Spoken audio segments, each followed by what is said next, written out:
Celebrating Tacoma's Dr. Martin Luther King Jr. Day, a critical blood shortage needs your help, and Tacoma gets tidier. These stories and more on Tacoma Report.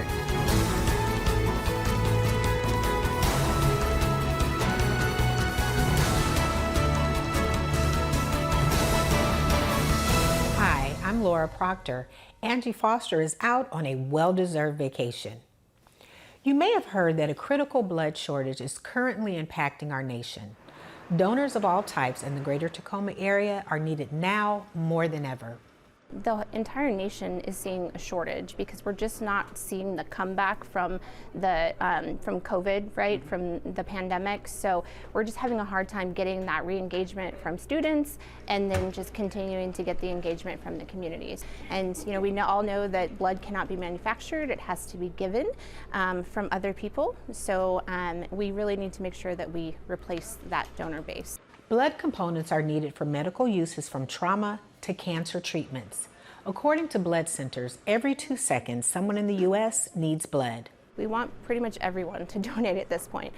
O-neg is really kind of like the universal blood type that can be given to any recipient. And a lot of times that blood is used for babies because they don't necessarily know their blood type yet. But we really, at this point, need everybody. And it's just a quick poke, and then while you're bleeding, you don't really feel anything, right? It's just that initial little prick, but it's really not that scary. For more information or to schedule an appointment, log on to the Cascade Regional Blood Service website. It takes about an hour to donate, and yes, there are plenty of cookies. A candlelight vigil was held for Teekah Lewis at the Tacoma Police Department last Tuesday night to bring attention to her ongoing search. Lewis was 2 years old when she was kidnapped from a Tacoma bowling alley on January 23, 1999. Tacoma Report's Dan Strothman has the story. I didn't think I'd have to do this another year, along as 25 years.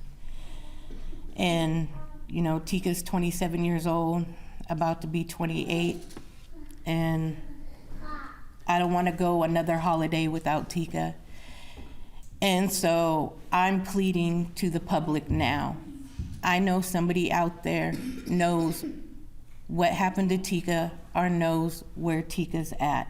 Throughout these years, we've had many leads, many people that have come forward and said they believe that they were Teekah.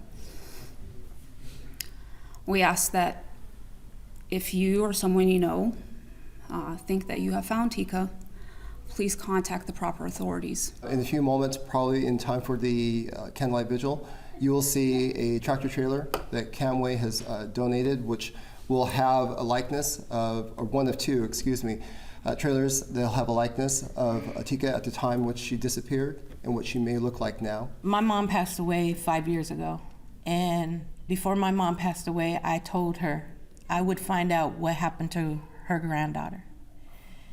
I will bring her home some way, somehow. This is Teekah's 25th anniversary of her disappearance. We want to bring her home and let her meet her family, her extended family, her nieces, her nephews. And that's what keeps me going. I will do this another 20 years. Do I want to do it? No. 1, 2, 3. It's time to bring her home. The City of Tacoma operates under a council-manager form of government. City council members are comprised of a mayor and 8 council members. Every year, one of the 8 members is selected as the deputy mayor for the City of Tacoma. The Tacoma City Council appointed Council Member John Hines, District 1, to serve as Tacoma's deputy mayor in 2024. Most important job is that you support the mayor during the meetings. So I'm the one who reads all of the motions and ordinances into the record. I'm the one who then also steps in for the mayor when she's gone. So the deputy mayor is the one who runs all the council meetings and study sessions in absence of the mayor. But I grew up in South Tacoma and went to high school on the east side, and so I've lived in or been part of many neighborhoods in our city. So being the deputy mayor is kind of a great opportunity for me to reconnect with people across the city. Deputy Mayor Hines was recently re-elected to serve another 4-year term. the community came together for the Dr. Martin Luther King Jr. birthday celebration. As part of the program, the city's Events and Recognitions Committee honored Gloria Jo Kozuko Muhammad with the Emerging Leader Award and Lisa Matthews with the Lifetime Service Award. The Mayor's Special Recognition Award was given to Pastor Gregory Christopher for his many years of dedication and service to the community. The event can be viewed on tvtacoma.com under Special Presentations and on the city's YouTube channel under the Special Presentations playlist. Coming up, I'll be talking with two members from the Office of Equity and Human Rights regarding fair housing in Tacoma. Don't go away. The City of Tacoma's Office of Equity and Human Rights, OEHR, is committed to transform government and anchor it in anti-racist practices and policies. One of these goals involves discrimination investigations related to fair housing in the city. With me today is Nancy Shattuck, Human Rights Manager, and Alejandra Villeda, Outreach Coordinator, both with OEHR. Nancy and Alejandra, welcome to the show. Thank you. All Good right. morning. Good morning. Good morning. So, Nancy, first question for you. Can you share with our audience the City of Tacoma's intervention related to potential discrimination? Absolutely. Yeah. So here in Tacoma, we have our municipal code 1.29, which specifically is our law that talks about discrimination and talks about the education that needs to happen around it and also the remedies that we have here in the city. And so we can intervene where there's discrimination with fair housing, employment, and public accommodation. And so if you live, work, or do business in Tacoma and you think you're being discriminated against, you can reach out to us. There's many protected classes. Federally, we have 7 across the United States, but here in Tacoma, we actually have 15. And so I have them here because I never want to miss one because they're all super important. And so our protected classes are race, religion, color, national origin or ancestry, sex, gender identity, sexual orientation, age, marital status, familial status, honorably discharged veteran or military status, disability, source of income, or pregnancy outcomes. So there's lots of protected classes that someone might fall under. They may fall under a few, and we just want folks to know that they have rights. Thank you. We appreciate that. Thank you, Nancy. Alejandra, next question for you. What is reporting discrimination, or excuse me, who is reporting discrimination in Tacoma? Yeah, so the majority of our cases the last 7 years have shown that people who are experiencing discrimination or race have been reporting the most. We also have people who, if they're retaliated against when they seek legal advice, self-retaliation, they know that that is something else too. And we for sure want people to know more about the fact that they have rights and that if they are getting discriminated against all of the 15 protected classes that they can go ahead and report that. We have amazing investigators, our housing investigator and employment investigator, they're amazing and they are really the ones who kind of just take the lead in these investigations. So we're excited to be here because then hopefully, people will be able to just hear and learn more about the services and resources that we have to offer. Absolutely. Thank you, Alejandra. And can you also tell us, Alejandra, how can someone file a complaint? Yeah, so they can call 311 and 311 will take you directly into to our office, and you can go ahead and you'll be able to then reach Nancy, our human rights manager, our investigators. You can also go online at the City of Tacoma and search in housing or discrimination. You can then find our online intake form. So I would say it's pretty accessible to be able to reach our office and services. Yeah. Thank you. Nancy, question for you. Have any of these investigations provided results?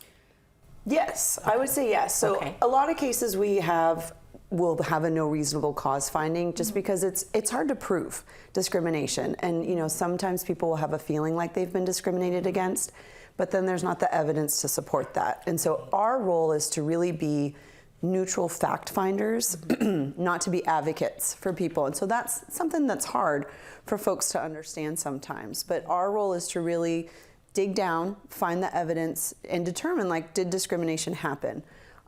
So a lot of cases do result in no reasonable cause, but we also can mediate. So through the process of a case, we can offer, reaching out to that housing provider or talking to the employer and saying, this is what this person needs to make them whole. Are you willing to do that? And try to come to an agreement between the two parties so that then the housing provider does better or the employer does better, because really we want to prevent the harm if we can. And then people who have been discriminated against deserve to have remedies. So that's really what we're there to do, is to help them be made whole. Absolutely. That's an amazing service that your office provides. And, with so much of it going on, I'm glad that this is available for our community, our Tacoma residents. So then, can you also tell us, Nancy, about your landlord-tenant program and changes made to the rental housing code this past year? Yes. So in the summertime, the council updated our rental housing code, and then in December, the voters voted for the Landlord Fairness Initiative Code. And so they're now both in effect. They both offer relief to tenants, and they offer kind of rules for what landlords need to be abiding by. And there is some confusion because there are some things that are a little bit different between each code. I would offer that on our website, on the OEHR website, if you just search City of Tacoma Rental Housing Code, it will come up. And there's webinars there to really break down what the changes are. And it's something that there's things, we want to make sure people have stable housing in Tacoma. And it's a huge issue right now, people having access to housing, in the affordable housing. That part. Affordable, yes. Yeah, so, and the council and the voters, everyone recognizes that. So there's some really forward-thinking ideas in the code. And so now we're in the process of educating tenants and educating landlords about their responsibilities, and determining what is our role as an office in the intervention, and how can we make sure folks know, there's things related to eviction prevention. There's things about the pet deposits. There's really specific things in the code. And so I would just really welcome people, again, like Alejandra said, call 311, talk to our landlord-tenant coordinator if you have a question, because we really just want to make sure that we're getting the right information to the folks out there. Absolutely. Thank you, Nancy. And Alejandra, is renting in Tacoma improving, or is it too early to tell? Good question. I think it's a little too early to tell. And I also think it depends on your perspective. So let's ask ourselves, are you a landlord or are you a tenant, right?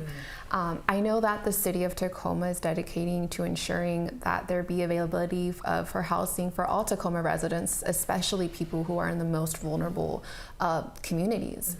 And so really just stable housing for all, right? I think that's the goal. I think that's what everybody wants. Yes. So we're excited to look at see what 2024 looks like. And I think it'd be really awesome to have us back in December so then we can go ahead and share with you all what we've seen. Yes, absolutely. And then the final question for you, Alejandra, can someone get more information about your services? Or how can they get more information, I should say?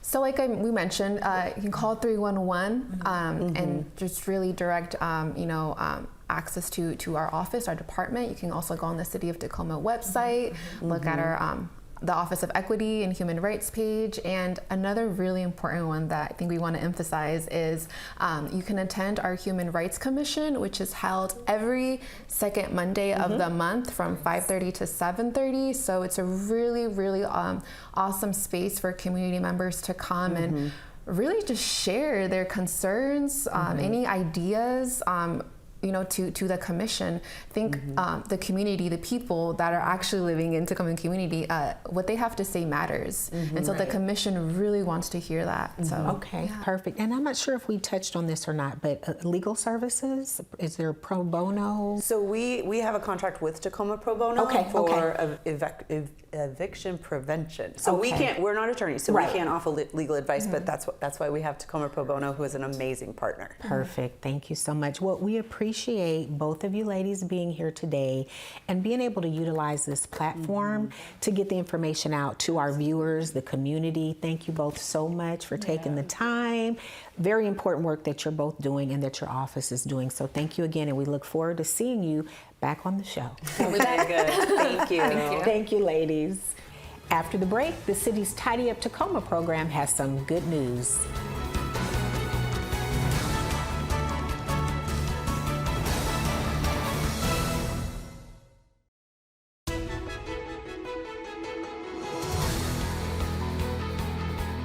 The numbers are in for the 2023 Tidy Up Tacoma Business District cleanup efforts.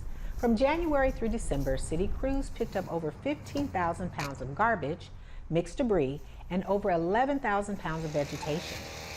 Crews performed maintenance on the main arterials of neighborhood business districts, gateways, and in the area of South 72nd Street and Pacific Avenue, as well as South 12th and South Junette Streets. This program continues in 2024 with a schedule listing where crews are working each month. To review the schedule, visit cityoftacoma.org/tidyupbd. The city, in collaboration with the Coalition of Partners, unveiled a 5G private network at the Tacoma Tide Flats. This video from 5G Open Innovation Lab highlights Tacoma's commitment to collaboration and innovation through this pilot project. Tacoma is the greatest city in the world. We have incredible waterfront views, distinct neighborhoods. We are a large city. I mean, we're the 103rd largest city in the country. So there's an opportunity to be big on the world stage. The Tacoma Blue Edge Network was an initiative to build a private wireless network that will support 5 Tacoma Tide Flat area manufacturers and logistic providers here at the Port of Tacoma. We've had Wi-Fi in the past. We put it in about 15 years ago and it finally aged out. And so we've just been using just singular cellular cards for all of our devices. And there's a lot of dead spots. We do have issues where they have to wait until they get back to the office before they can upload their information up from their iPad. Ports are tough. They're generally geographically spread out. They tend to be more industrial. You have a relatively dispersed geographic infrastructure, and they need real-time connectivity and connectivity they can count upon. We're providing them some use cases like ship-to-shore connectivity, worker connectivity. We're doing some work around sensors and others as a way to not only help them with their connectivity issues, but to show them what could be done with that as well. We have to understand that the enterprises do what they do for their business reasons and have been doing it that way for years. You just don't want to go in and take over something. So we want to listen, gather feedback, and build solutions slowly by solving discrete little problems. We're out there searching for the technology to solve their challenges, exactly. We're going to be attracting innovators from around the world. And for us, that is a game changer for our region. There's no place else in the world that innovators will come and have this level of access to our members, our stakeholders, and our partners. We're blending connectivity, edge computing, and applications to provide access to new technologies for these enterprises and enterprises around the world to become better. This landmark pilot project showcases the potential of 5G and how it can enable business innovation. To learn more about this project, visit the Make It Tacoma website. The city's Events and Recognitions Committee approved $90,000 in special events funding for 39 organizations to help produce events in 2024. These events are free, inclusive, all ages events that reflect many of the diverse communities and cultures throughout Tacoma. Music, performing arts, youth activities, multicultural traditions, literary and visual art, environmental, and other unique arts and events will be presented in multiple neighborhoods. To see a full list of organizations and events that will receive 2024 special events funding, and to find out more about this program, visit the Tacoma Venues and Events website. The Tacoma Public Library is holding an Extreme Reader Challenge.